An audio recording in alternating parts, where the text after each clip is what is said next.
Welcome back. अभी हम जिक्र कर रहे थे कि किस तरीके से ओवरऑल इकोनॉमी और ओवरऑल सिचुएशन पाकिस्तान में म्यूचुअल फंड इंडस्ट्री को डेंट कर सकती है। शायद साहब, जिस तरीके से आप ये चार्ट देख रहे हैं स्क्रीन पे, जो कि दिखा रहा है कि चाइना की जीडीपी ग्रोथ है। चाइना एक इतना स्टेबल मुल्क होने के बावजूद इस बार चाइना की जो जीडीपी है वो पिछले 4 डेकेड्स की लोएस्ट सतह पे दिखाई देती है। सेम पाकिस्तान की सिचुएशन भी इसी तरह की नजर आई। हमने देखा कि नेगेटिव साइड पे जीडीपी ट्रेड होती हुई देखी गई, जीडीपी के नंबर्स नेगेटिव साइड पे देखे गए। और इस सारी सूरत हाल में इन्वेस्टर्स के लिए ये मजीद परेशानी हो जाती है कि वो कौन सी तरीके से इन्वेस्ट करें म्यूचुअल फंड इंडस्ट्री में, या किस तरीके से इन्वेस्टमेंट एवेन्यू तलाश करें जहां पे उनके जो रिस्क हैं उनको कवर किया जा सके।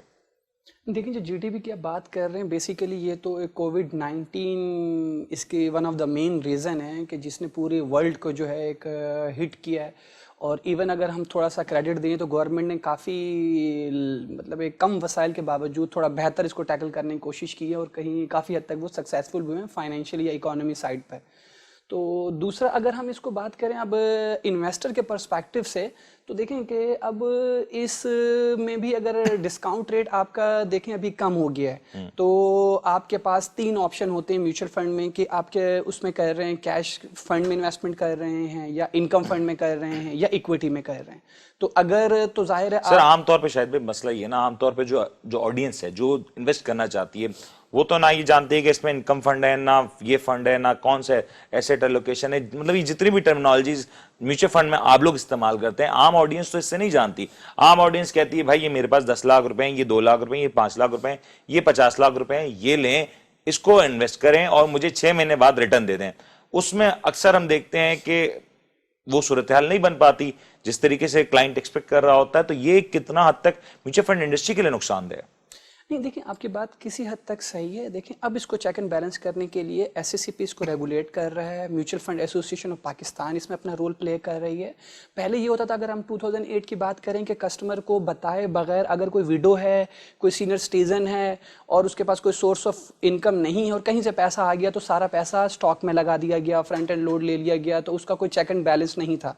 अब उसका ये कि आपके अकाउंट ओपनिंग फॉर्म के अंदर आपके जो एक केवाईसी का पोर्शन होता है उसमें आपकी जो सोर्स ऑफ इनकम पूछी जाती है कि जी आपकी इनकम कितनी जनरेट हो रही है, सोर्स ऑफ इनकम क्या है, और उसके बाद आप कितना रिस्क बेयर कर सकते हैं अगर आपका कैपिटल हिट हो जाता है। तो अगर तो कोई क्वालिफाइड क्लाइंट है और वो अकाउंट ओपनिंग फॉर्म को देख के और फील कर रहा है, तो मेरा नहीं ख्याल कि कोई एडवाइजर चाहने के बावजूद भी उसको कोई गलत फंड रेकमेंड कर सकता है।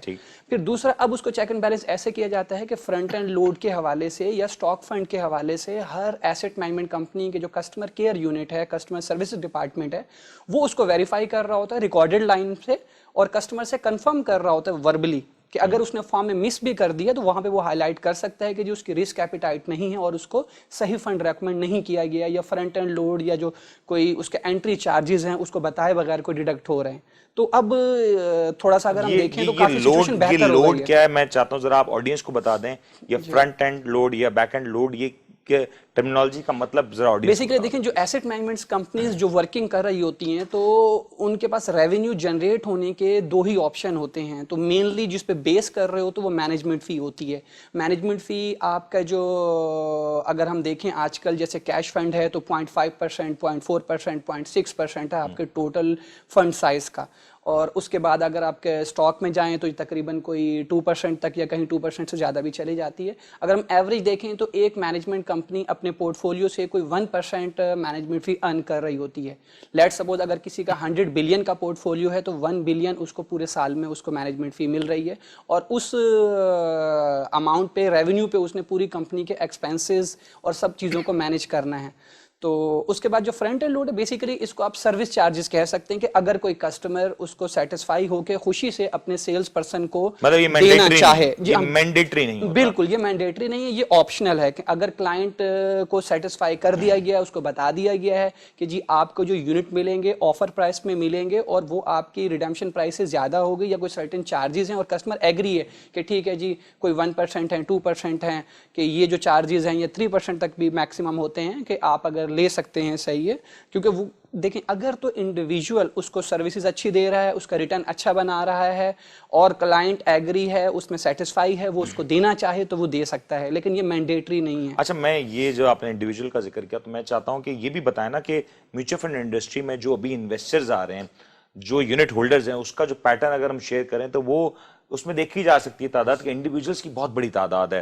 फिर हम देखते हैं प्रोविडेंट फंड एक बहुत बड़ा अमाउंट है जो कि इधर आता है, इन्वेस्ट होता है, और खवातीन का भी रुझान काफी ज्यादा देखने में आता है, खास तौर पर म्यूचुअल फंड इंडस्ट्री में, क्योंकि वो अपनी जो छोटी मोटी सेविंग्स होती हैं वो म्यूचुअल फंड में लगाती हैं और ये एक्सपेक्ट कर रही होती हैं कि आज से 5 साल 10 साल बाद वो उनकी इन्वेस्टमेंट्स ग्रो कर रही होंगी। तो ये किस तरीके से कैटेगराइज किया जा सकता है? देखिए, म्यूचुअल फंड में बेसिकली सबसे ज़्यादा बेनिफिट भी इंडिविजुअल को हो रहा होता है, और उसमें आपका अगर हम देखें तो ये किस तरह के बेनिफिट्स होते हैं? देखें, बेनिफिट इट मींस कि रिटर्न वाइज ना, क्योंकि अगर इंडिविजुअल के पास पैसा कम होता है, नॉलेज कम होती है, वो डायरेक्ट अगर जाएगा तो जाहिर है वो स्टेट बैंक में तो इन्वेस्ट नहीं कर सकेगा, ना ही बैंक से कोई अच्छा रिटर्न ले सकेगा, और हमारे पास कोई और सेफ एवेन्यूज नहीं है। इवन अगर कोई इन्वेस्टर को इन्फॉर्मेशन नहीं है, प्रोडक्ट नॉलेज नहीं है, और वो डायरेक्ट अगर ब्रोकरेज में जाएगा तो शायद वहाँ भी इतना अच्छा वो प्रॉफिट ना बना सके और वो उसका एक्सपीरियंस अच्छा ना हो। म्यूचुअल फंड में उसको एक प्रोफेशनल मैनेजमेंट मिल जाती है, सही है, और उसको रिटर्न्स जो है वो एक कम्पिटिटिव रिटर्न मिल जाता है। जिस तरीके से मैंने पहले कहा था कि जो कैश फंड है वो आपको डिस्काउंट रेट के पैरेलल रिटर्न दे जाते हैं कि 25-50 पैसे कम आपके, अगर 7% डिस्काउंट रेट है तो 6.5 टू 6.7 तक रिटर्न जनरेट हो रहा है। तो सबसे कम रिटर्न आपका समझ लें कैश फंड का होता है। इनकम फंड में थोड़ा वोलेटाइल होता है, लेकिन एट द एंड ये आपको कैश फंड से ज्यादा रिटर्न अच्छा, ये रिटर्न्स की जहां हम बात करें तो ये भी प्लीज ऑडियंस को एजुकेट करें कि क्या ये पॉसिबिलिटी है कि आज कोई इंसान जाके म्यूचुअल फंड में इन्वेस्ट करे और 5 साल बाद ना उसको कोई रिटर्न मिला हो, बल्कि लॉसेस भी हुए हुए हों? तो ये पॉसिबिलिटी